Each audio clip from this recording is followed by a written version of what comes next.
Hi, this is Greg with Walnut Ridge RV, and today we're going to be doing another orientation video. Today we're looking at the Passport 199 ML. So we'll start up here in the front and look over the LP tanks. The units will come with two 5-gallon, 4.5-gallon LP tanks, or 20-pound tanks as they call them. Both tanks will be full when you pick up from us, so when you operation on these is pretty simple. You have two different modes that the regulator will put out. You can either leave one of your tanks off and leave one open. Whichever tank you have open, you'll want to have the lever pointing towards that tank. You can use that tank, and once it runs out, this little indicator in the front will go from clear to red. That tank will be empty, and then you can flip the lever over to the next tank, turn it on, and start using it again, and then take this one off and go get it filled. You could also have it in mode where it'll automatically change over. So say if I had it pointing at this tank again and that tank emptied, as long as this tank was left on, when this tank is empty, it'll automatically start pulling from the next tank. That way, if your fridge is running off gas, it wouldn't shut off and your food wouldn't be ruined. So you can use it one of two ways. They're pretty simple. Take them to get them filled, or you can exchange them if you'd like, but to keep the nice new tanks, I'd recommend trying to get them filled. Behind that, you'll have a standard 12-volt deep cycle marine battery. The batteries are not maintenance free, so every 6 months or so you'll want to check the water levels. If they are low, you'll want to fill them with distilled water. Got a docking light here on the front, which just has a little switch on the bottom. Nice big open storage, lights on the other side. And then here's your water inlets. So you have two different water inlets. You have a fresh tank fill, so if you're going somewhere like a state park, or if you want some water while you're traveling, you can fill that tank up before you leave. Turn on your water pump and then use your water that way. You just have a limited supply of water. This side over here is if you are going to a full hookup site, you can hook up your hose from a pressure regulator into here, turn it on and go, and you have an unlimited water supply. You have cable-driven slides on these, so maintenance on these are pretty simple. All you want to really worry about is the rubber seals. Spray those down with a rubber seal conditioner every at least 2 months. It wouldn't hurt. If you have to go a little longer, you can, but that's one of the most important things you can do maintenance-wise with your roof is your seals. The cables themselves don't need a lot of maintenance. You could take a dry lube if you wanted to spray maybe on your fingers and just kind of rub it on here. Just spray it on there lightly with cardboard backer just so it doesn't get on the trailer. You'd want a very light coat of that, and that's not necessary. It's just it can't help. Moving back this way, you don't have much else besides your power cable. This is a 30-amp detachable power cord, so that'll mean it'll unscrew from the camper. You can store it up in the front storage. And then below you have your two dump stations. So you have a black handle on the right and a gray handle on the left. Black is always your toilet, and gray is your bathroom sink, kitchen sink, and shower. Now when you go to hook up from after you're done camping, you'll want to go ahead and take the cap off. Whoop, let's not do that in here. Put your hose on, put it into the dump site, and then always dump your black first. Wait till it's completely done, close it, and then pull the gray tank. And that'll help clean out your hose with a little bit cleaner water, and it'll also prevent backwashing into the gray tank of black water. One big important thing always to remember is that these caps are pretty much watertight, as you can see. So always make sure that your handles are closed before you start using them, because if you do like I just did, this handle was left open, so your toilet, and you're camping and you're using your toilet, well, it fills up in that cap and it doesn't leak because that cap's got a seal. So when you go to take it off there like I did, then you have all the toilet water, black water contents coming out at you on your shoes and whatever. So always make sure that your handles are closed before you start using the coach. One thing this unit does have is a sewer flush, so after you're done using the black tank, or after you're done dumping it, you can hook up a hose into here, leave the valve open, turn it on, and it's going to flush water into there and help clean it out. It's going to help clean the probes so your monitor panel reads correctly. You always want to follow up with chemicals, let them sit in there, and then dump them, and then you can flush to kind of flush out any leftover residue. My key, but behind here, let's see, shower. You have an outside shower up here too, so that's just got hot and cold. It's got a hose in there with it. Alright, and then you have an Atwood 6-gallon electric water heater. The water heaters are pretty easy to use. You have a drain plug at the bottom, which is a 15/16 socket, and that'll screw right here into this hole. So once you get somewhere and you're ready to start using the coach, put this in there, tighten it down, snug it up real good. And then there's a bypass on the inside of the coach. Depending on the type of the year that you purchased it, either it'll be ready to go, or you will have to find the bypass, which is always behind the unit, or behind the water heater, somewhere inside the coach. Turn on your water, open up this valve here, just like this. Once water starts shooting out of there, close it, and now you're ready to flip the switch on the inside for either gas or electric. This will help get all the water out, or get any excess air out, make sure the tank's completely full. So. Up here you just have your water heater or refrigerator access. There's not much in there you need to mess with besides cleaning it out periodically, and during your normal routine maintenance every few months. Just get in there and make sure wasps and mud daubers haven't built nests in there.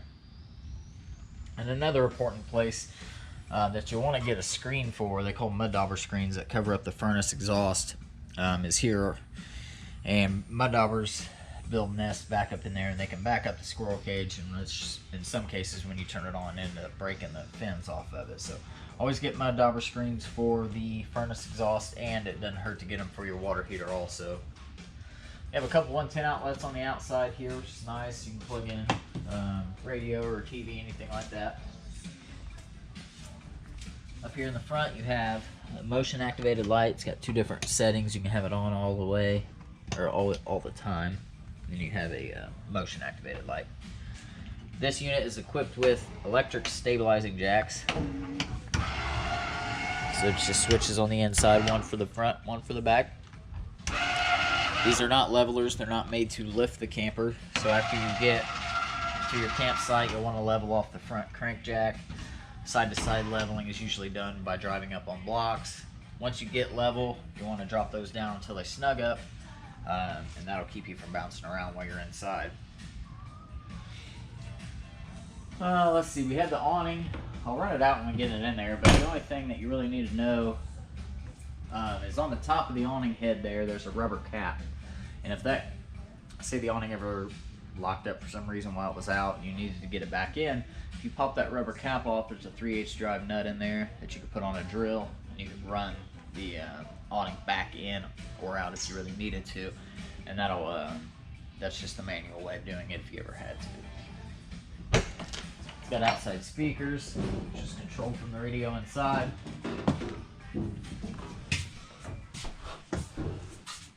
Up here you have two. You have your slide out switch in and out, which is very simple. It just goes in and out until it goes all the way in, all the way out. You have switches underneath for different lights, accent lights on the outside. And then you also have your awning in and out switch under here too. So it's as simple as holding it in or out until it goes as far out as you can get it. If you can only get it out halfway, that's fine. If something's in the way, you can stop it. Rolling it in is the same way. Just go ahead and pull it back in until it snugs up against the coach, and then you're ready to go. From there you have your monitor panel. So this will tell you the levels and the tanks underneath. You have your gray, which is your bathroom sink, kitchen sink, and shower. Black is your toilet tank. Fresh is the drinking water tank in the rear. And then battery, if you're unhooked, it'll kind of give you a rough idea where your battery level is. You also have the water pump switch, so if you are using the fresh tank, you can turn that on. Then you have your water heater for gas and electric. So you can run gas and electric at the same time. So if you needed a faster recovery rate, if you're doing dishes or taking a shower, you can flip the gas on to help the electric maintain itself a little bit better. Microwave standard, nothing really different than any house microwave, really easy to figure out. You give your fan and light over the stove. Exhaust fan. You have the new Furrion stoves, which are really nice. These flip all the way back. They have automatic ignition, so just go ahead and push in on the button, and you can give it a few clicks when you have gas actually hooked up to the coach. It'll light. Same thing for the oven. You'll just turn it to the flame, push and hold in for a few seconds, and start clicking it until in the very back of the stove you'll see a flame light up.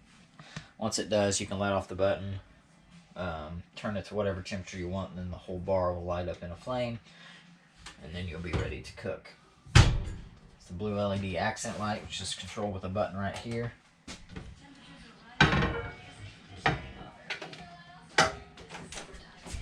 Your refrigerator, the new Dometic style reefers, they're still the same operation except for the buttons are on the inside now. So you have an on and off button and then an auto or gas button. And it's always best to leave it in auto at all times. When it's in auto, it always runs off electric if the electric is there. If it's not, or if it gets unplugged, it would automatically switch over to LP. As long as the LP tanks are on, it'll light. Usually you can hear it light, and if not, it'll throw a check light at you, and it'll say check, and that way you know that it didn't light for some reason. Always give those a good 8 to 24 hours to get fully cold before you start using them. If you check on it every hour to see if it's cold, it's never really going to get cold, so always make sure that you really give these time to cool down.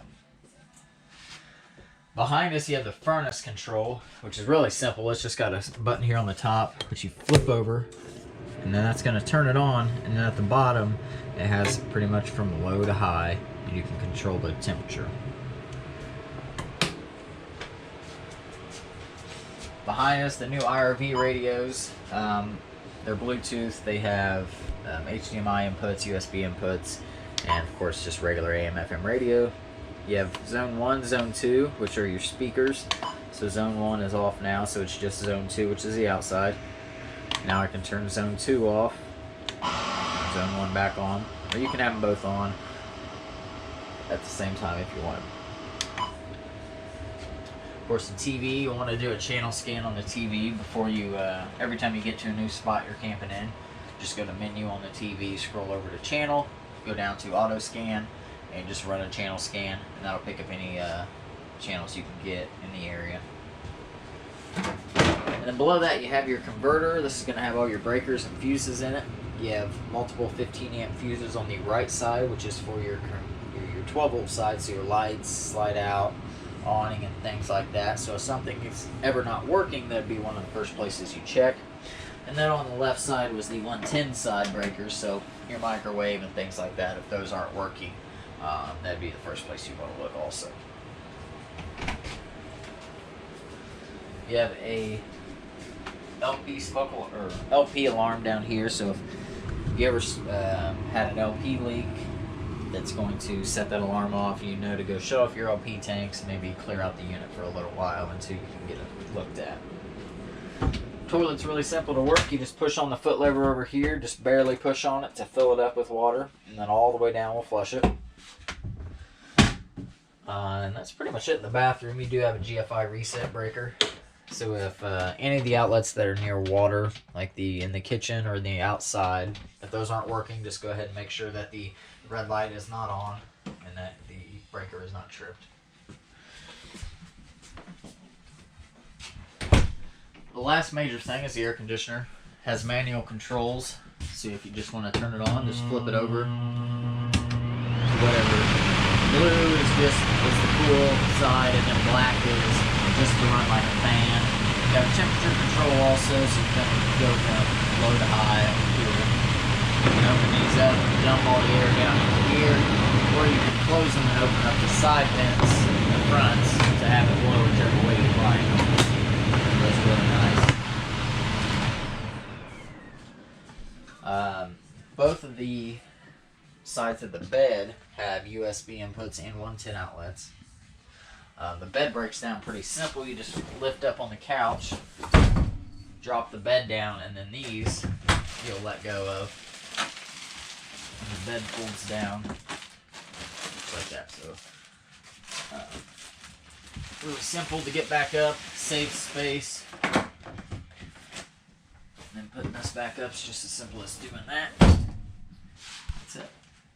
You also have more 12-volt USB chargers on that side, 4 more over there, so you've got 8 in this small little area right here, which is really nice for all your devices for the kids and everything. Once again, this is Greg with Walnut Ridge RV. This is orientation on the Passport 199 ML. Thanks for watching.